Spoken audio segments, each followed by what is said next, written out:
हमारे यहाँ मुकदमात जो सियासी मुकदमात हैं उनको सियासी बार्गेनिंग के एक टूल के तौर पे, एक चिप के तौर पे इस्तेमाल किया जाता है। पहली 2 मर्तबा तो 189 मिलियन पाउंड का फैसला जो मुलतवी हुआ, वो सियासी माहौल को जो है वो बेहतर रखने के लिए था, क्योंकि अगर मुज़ाकरात हुई उसी दिन फैसला आना था, तो उस दिन भी उसको मुलतवी किया गया। कि जो ह्यू एंड क्राई होती है, जो मुखालफाना बयानबाजी होती है, उससे वो माहौल खराब हो जाएगा, जो सही। मुज़ाकरात के लिए रिक्वायर्ड। दूसरी बात यही क्या, हालांकि उस वक्त जो वजह बताएगी सर्दियों की छुट्टियां, भाई सर्दियों की छुट्टियां गस्टेड छुट्टियां हैं। 1 जनवरी को पता होता है कि दिसंबर में सर्दी की कितनी कौन सी तारीख से छुट्टियां स्टार्ट हो जाएंगी, तो कोई नई बिल्कुल। बात नहीं थी। लेकिन उस वक्त ये बताया गया, फिर बताया गया, दूसरी मरतबा बताया गया जी फैसला लिखा हुआ नहीं। हम्म। उस वक्त भी पीटीआई ने आके कहा कि हमें एक मुलाकात और मौका दिया जाए। लेकिन अब ये था कि अब हुकूमत ने बज़ाहिर इतवार वाले दिन एक तासुर ये दिया कि सुबह इमरान खान जो है उनको सजा हो जाएगी, और ये कोई ऐसा गलत तासुर इसलिए भी नहीं है कि ट्रायल कोर्ट से अमूमन सियासतदानों को सजाएं होती हैं, नायब अदालतों से, इंसदाद दहशतगर्दी की अदालतों से, इन सब अदालतों से, जो कि बाद में सुपीरियर जुडिशरी से नॉर्मली रिलीव भी मिल जाया करता है। तो बिल्कुल। अब सिर्फ यही बहस हो रही थी कि 10 साल सजा होगी या 14 साल होगी। बाद लोगों की अच्छा। राय थी कि 7 साल भी होगी। तो लेकिन ये किसी को नहीं था कि बाइज्जत बरी हो जाएंगे, क्योंकि अभी तक वो इकदामात नहीं हुए जिसके बाद बाइज्जत बरी और जो नाअहलियतें हैं होती हैं वो खत्म होती हैं, अभी वो खत्म मरहले हो गया। बाकी हैं। तो अच्छा। अभी सिर्फ यही बात हो रही थी कि सजा होगी तो कितनी होगी।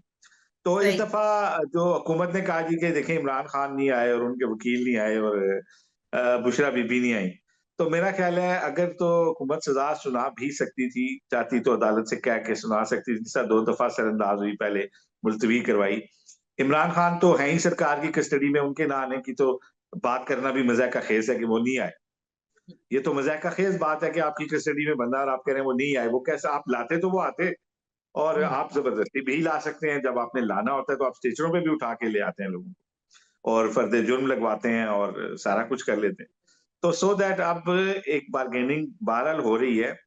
और दूसरा जो अहम पहलू था कि हुकूमत भी थोड़ा इसको डिले भी करना चाह रही है, लेकिन पीटीआई को जरा इसी लाठी के जरिए हाँक भी रही है।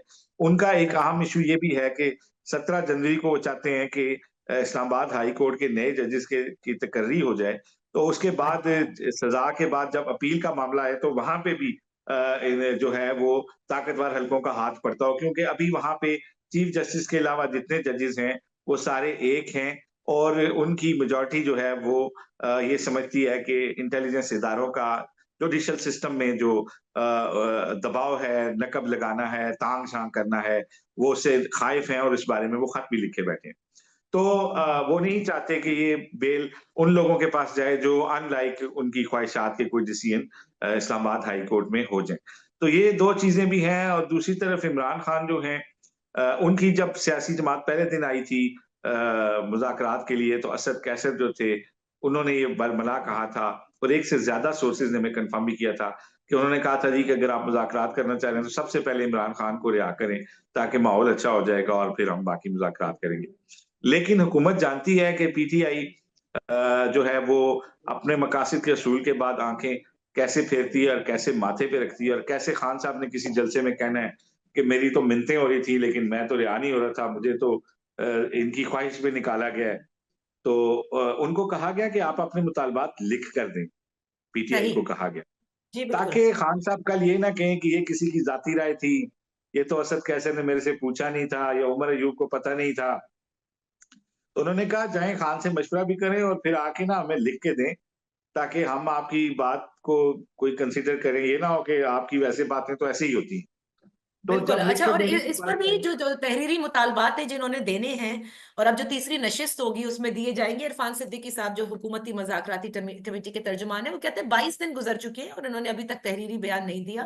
और जब तहरीरी मुतालबात सामने आएंगे, जाहिर है उसकी बिना पर तमाम तर जमातों के कायदीन से भी मुशावरत की जाएगी, जो इसमें जो हुकूमती इत्तेहाद की टीम है, और उसके बाद कोई फैसला लिया जाएगा। ये संजीदा मामला है।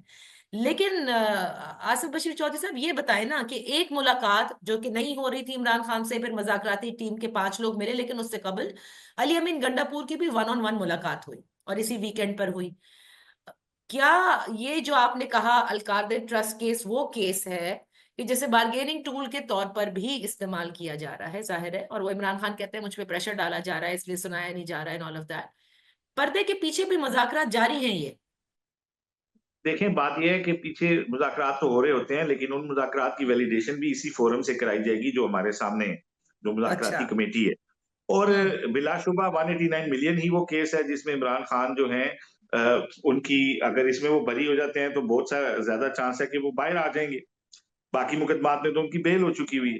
तो अगर ये इसमें सज़ा हो जाती है तो एक तो ये कि उनके लिए बड़ा सेटबैक होगा कि फिर ये सज़ा किसी सुपीरियर फोरम से जब तक नहीं उठती उनकी बाकी केसेज़ में ज़मानतें जो हैं वो इर्रेलेवेंट हो जाती हैं क्योंकि कन्विक्शन एक केस में चल रही होगी। हम्म। बाकी जहाँ तक बात है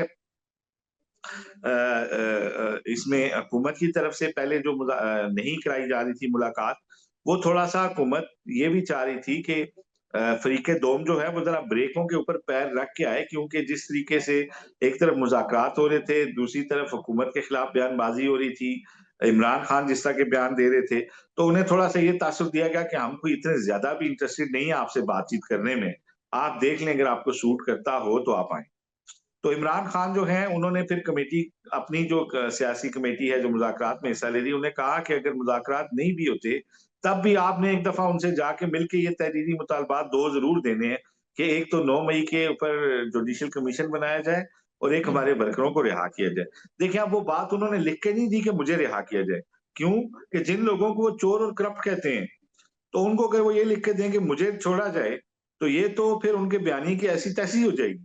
लिहाज़ा उन्होंने ये लिख कर नहीं दिया कि मुझे रिहा किया जाए, ठीक है ना? उन्होंने कहा जी मेरे वर्करों को रिहा हालाँकि ये भी बात थोड़ी-सी दुरुस्त नहीं है कि वो खुद तो कहते रहे सारे इक़्तिदार में कि मैं एनआरओ नहीं दूँगा, एनआरओ नहीं दूँगा। आप वो एनआरओ माँग रहे हैं क्योंकि सियासतदानों से ये भीख माँगना कतई दुरुस्त नहीं है कि आप मेरे वर्करों को रिहा करें। ये तो अदालतों ने छोड़ना है, अदालतों में लड़ना चाहिए इन केसेज़ को। तो मैं जो भी वर्कर हैं, उनके जो भी इंसानी हकूक हैं, मैं उसका का एहतराम करता हूँ। लेकिन जो पार्टी का स्टांस है पीटीआई का, मैं सिर्फ़ उसकी बात कर रहा हूँ कि अगर स्टांस की हद तक बात करें, तो ये भी बात गलत है कि किसी मुज़ाकराती फ़ोरम पे ये शर्त रखनी कि मेरे वर्करों को रिहा किया जाए। नहीं, लेकिन ये भी उनके तो इंसाफ़ देखिए उनका मौकफ तो ये है कि बहुत सारे केसेस में गलत गलत केसेस भी, उन पर फ्रिवोलस केसेस भी बनाए गए हैं, या जो उनके वर्कर्स हैं जब वो एहतजाज के लिए निकले तो हर एक पे पर्चा भी कटा है और वहां भी ह्यूमन राइट्स की वायोलेशन हुई है। फिर दे अदालती निजाम देखें पर उनका उनका आसिफ साहब, जब अदालती निजाम पर वो कहते हैं कि देखिए वो भी प्रेशर के तहत चल रही हैं, उनके वर्कर्स को छोड़ा नहीं जा रहा, तो ये उनकी शिकायत तो फिर वजह होगी ना कि आप सियासी केसेस जिन पर बनाए हैं उनको तो अब आप रिहा कर दें।